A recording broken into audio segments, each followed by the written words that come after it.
The church stood in stillness, its stones heavy with centuries of prayers and secrets. On quiet nights, when the wind curled through the broken stained glass, locals swore they could hear it, a faint murmur, like voices trapped in the earth. Beneath the creaking wooden floor, something waited. The air there was colder, thicker, as if it carried the weight of the dead. Each sound, a whisper, a sigh, seemed to rise from below, telling a story no living soul had dared to finish. For 100 years, the church kept its silence. Seasons shifted, wars raged, generations came and went, yet no one dared to disturb what lay beneath.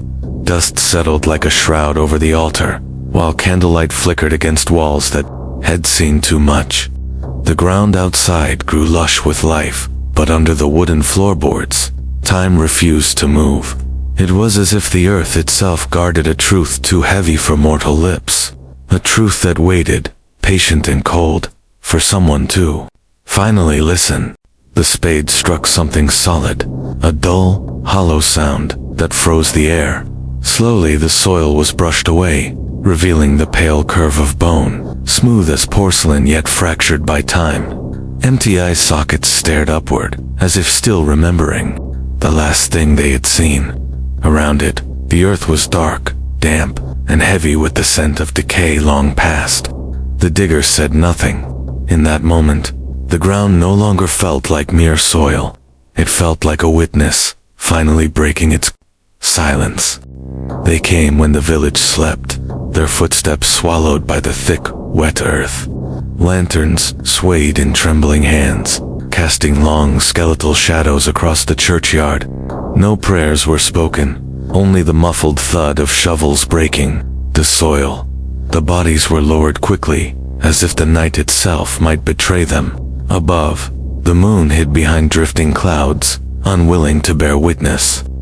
When the last spadeful of dirt was pressed down, the silence returned, a silence that would cling to the ground for generations.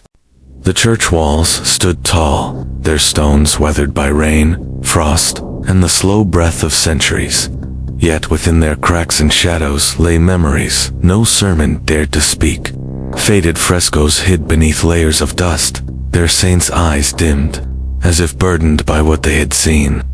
At night, the walls seemed to lean inward, listening to the echoes beneath the floor. They had absorbed every cry, every whispered confession, sealing them away until the day those secrets began to seep back into the light.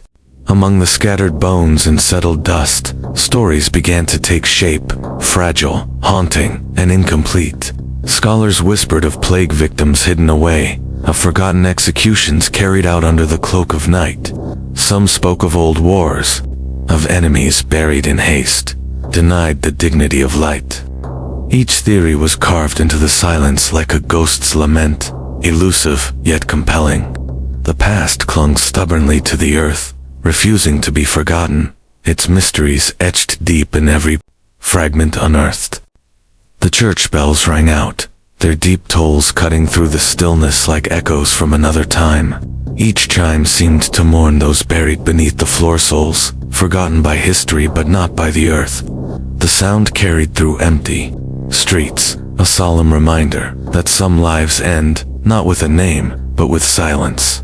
As the final bell faded into the night, it left behind a haunting truth. The lost do not rest quietly. Their stories linger, waiting for ears brave enough to hear. Subscribe to Midnight Echo for more mystery.